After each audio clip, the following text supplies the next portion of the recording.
दैनिक खबर कागज दर्शनर बंधु मिलन कार्यक्रम कलाहांडी जिला जूनागढ़ ब्लॉक विजु पट्टनायक स्टाडियम ठारे दैनिक खबर कागज दर्शनर बंधु मिलन कार्यक्रम अनुष्ठित हो जाइछि।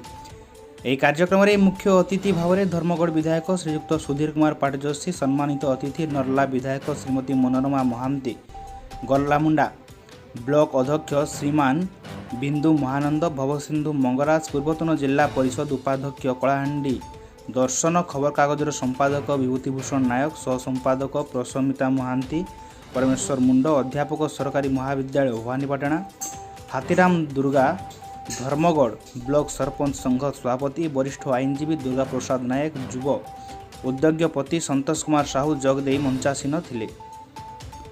ମଞ୍ଚାସୀନ ସମସ୍ତ ଅତିଥି ଦର୍ଶନ ଖବରକାଗଜ ଉପରେ ସଂକ୍ଷିପ୍ତ ଭାବରେ ଉଦ୍ବୋଧନ ଦେଇଥିଲେ। ଏଥିରେ କଳାହାଣ୍ଡି ଜିଲ୍ଲାର ବିଭିନ୍ନ ବର୍ଗ, ସମାଜସେବୀ ଓ ସାମ୍ବାଦିକମାନଙ୍କୁ ମାନପତ୍ର ଦେଇ ସମ୍ମାନିତ କରିଥିଲେ।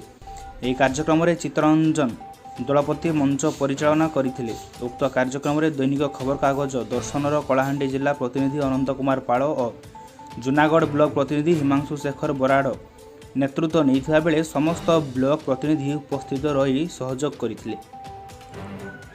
କଳାହାଣ୍ଡିରୁ ଉମାଶଙ୍କର ମିଶ୍ରଙ୍କ ରିପୋର୍ଟ, ସଠିକ୍ ଖବର।